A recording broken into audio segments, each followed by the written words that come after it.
हर हर महादेव दोस्तों। स्वागत है आपका शिव शक्ति सेवा धाम यूट्यूब चैनल पर। दोस्तों, मैं साधक वीरेंद्र आपका स्वागत करता हूं। और मैंने पिछले वीडियो में बताया था कि मैं अगले वीडियो में आपको एक विशेष कर्ज मुक्ति की साधना बताने वाला हूं। तो आज दोस्तों हम उसी विशेष कर्ज मुक्ति की साधना के बारे में बात करने वाले हैं, जो कि मेरे गुरु ने स्वयं मुझसे करवाई थी। और इसी साधना के बलबूते मैं अपने 1 करोड़ के कर्ज को उतार पाया और अपने बिजनेस में एक बड़ी कामयाबी हासिल की। दोस्तों, मैं समझता हूं कि पैसा सारी समस्याओं का समाधान है। आज के युग में ज्यादातर 90% लोग पैसे को लेकर अलग अलग तरीके से लगातार मेहनत भी कर रहे हैं, पूजा पाठ ध्यान साधना भी कर रहे हैं, महीनों तक सालों तक कर रहे हैं, लेकिन कोई रिजल्ट नहीं मिल पा रहा है। 90% लोग क्राइसिस में है, पैसे के में तंगी में जी रहे हैं। तो मैंने ऐसा कौन सा साधना किया था कि 1 साल के अंदर अंदर मेरी कंपनी का टर्नओवर 1 करोड़ से ज्यादा हुआ और मैं अब 18 करोड़ तक पहुंच गया 5 साल के अंदर अंदर। तो वो साधना मैं आज आपको बताने वाला हूँ। सबसे पहले मेरे जो गुरु ने मुझे बताई थी साधना, वो माता महालक्ष्मी अष्टकम और माँ पीताम्बरा माँ बगलाम की भक्त मंदार विद्या, दोनों को संपुटित विद्या का विधान मुझे बताया था। ये विधान 41 दिन का होता है। माता महालक्ष्मी का अष्टकम और भक्त मंदार मंत्र, अगर आप कोई दीक्षित साधक है माँ बगलामुखी का, वही इस विद्या को कर सकता है। जो माँ बगलामुखी की दीक्षा नहीं लिया है, वो विष्णु यामल सतनाम पाठ माँ बगलामुखी का करे, तो बिना दीक्षा के भी वही साधना को संपूर्ण कर सकता है। इसके ये 2 अलग अलग विधान है। अब ये कैसे करवाया था मेरे गुरु ने मुझसे, ये लगातार साधना 41 दिन तक मैंने की थी।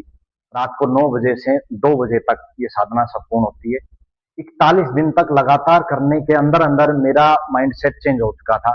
मेरी इनकम डेली की 15 से 20 हजार रुपए हो चुकी थी और मेरे मन में आइडिया आने लगे थे कि अब 50 हजार रुपए कैसे बिजनेस को ले जाना है। ये सब चीजें 41 दिन के अंदर हुई। 41 दिन के बाद गुरुजी ने बताया कि महीने में सिर्फ 2 दिन इसका अनुष्ठान करना है। हर महीने एक विशेष नक्षत्र आता है जिसका नाम है आद्रा नक्षत्र। इस नक्षत्र में इस विद्या का एक विशेष तांत्रिक हवन होता है। अगर कोई लेना चाहेगा तो हम उसको देंगे। आद्रा नक्षत्र में अगर आप ये हवन करते हैं तो पैसा आएगा ही नहीं, पैसा बरसेगा। ऐसा शास्त्रों में बताया गया है, गुरुओं ने सिद्धों ने ऐसा बताया है और ये खुद मैंने प्रैक्टिकल किया है। दूसरा एक साधना का दिन आता है पूर्णिमा। पूर्णिमा जब समाप्त होती है, समाप्त होने के 1 घंटे पहले से लेकर और पूर्णिमा के समाप्त होने के 1 घंटे बाद तक 2 घंटे ये साधना आपको हर महीने करनी है। मतलब कि महीने में सिर्फ 2 दिन। इसका लॉजिक ये है कि जब पूर्णिमा समाप्त होती है तो पूर्णिमा अमावस्या के 15 दिन बाद ही आ जाती है, लेकिन चंद्रमा की 16 कलाएं होती है। तो जब पूर्णिमा समाप्त होने वाली होती है तो कुछ सेकंड की 16वीं कला होती है।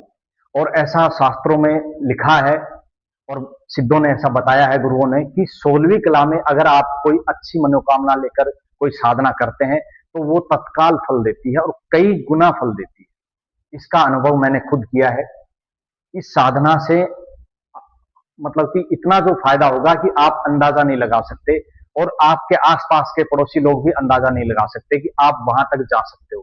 ये मैंने खुद प्रैक्टिकल किया है। मेरा तो बिजनेस से कोई मतलब नहीं था, मैं तो एक फौज का आदमी था, लेकिन इसी साधना के बलबूते मैंने यहां तक का सफर किया है। तो मैं आपको ये सब चीजें बता रहा हूं, आप इस चीज को कर सकते हैं। इसका पूरा लिखित में विधान क्या होता है, इस साधना का पूरा पीडीएफ अगर आप लेना चाहते हैं तो हमारे दिए हुए नंबर पर आप जरूर संपर्क करें। और विशेषकर मैं आपको बताने वाला हूं, जो लोग साधना के क्षेत्र में ऑलरेडी हैं, जो लोग साधना के क्षेत्र में हैं, वो लोग भी 90% फाइनेंशियल क्राइसिस में है। कल परसों भी मेरे पास 2-3 कॉल आए हैं कि सर हमने पैसे के लिए साधना की थी और पैसे के लिए प्रेत की साधना कर रहे हैं और फिर वो अब घर में मुश्किलें पैदा हो रही है लगातार। तो ऐसे चक्कर में ना फंसे। प्रेत कभी आपको पैसे नहीं दे सकता, हर चीज का काम है। और अगर आप पैसे कमाना चाहते हैं, बिजनेस में संपन्नता चाहते हैं, बिजनेस को बढ़ाना चाहते हैं, तो आप अपने गुरु के पास जाइए, माता लक्ष्मी की साधना कीजिए। और जो देवी देवता हैं उनकी भी लक्ष्मी प्राप्ति के लिए विशेष साधनाएं हैं। मेरे कहने का मतलब है कि अपने गुरुओं पर भरोसा कीजिए, अपने देवी देवताओं पर भरोसा कीजिए, उनसे आप जुड़िए और अच्छी साधनाएं कीजिए, तो आप अपने जीवन में संपन्नता को हासिल कर पाएंगे। और जब आप खुद संपन्न होंगे तभी आप दूसरों की मदद कर पाएंगे। साधना के क्षेत्र में मैंने इस चीज को देखा है और इस पाखंड को बहुत ज्यादा देखा है कि खुद की हालत खराब है लेकिन नोटों की बारिश करवा रहे हैं। एजेंडा सिर्फ एक है कि लोग आए 20-50 लोग, उनसे 5-5, 10-10 हजार रुपए इकट्ठा करें और मेरा कार्ड कट जाए, दूसरा भाड़ में जाए। तो इस पाखंड से आप बचो, सही गुरु के पास जाइए, सही दिशा में आप आगे बढ़िए और सही साधना कीजिए ताकि आप अपने जीवन में संपन्नता को हासिल करें। तो दोस्तों, ये साधना थी जो मैं पिछले 6 साल से कर रहा हूं और अभी भी हर महीने में करता हूं। आप लोग कीजिए इसको और अपने जीवन को सफल बनाइए। आज के वीडियो में इतना ही। वीडियो में अभी तक बने रहने के लिए आप सभी का बहुत बहुत आभार। हर हर महादेव। धन्यवाद।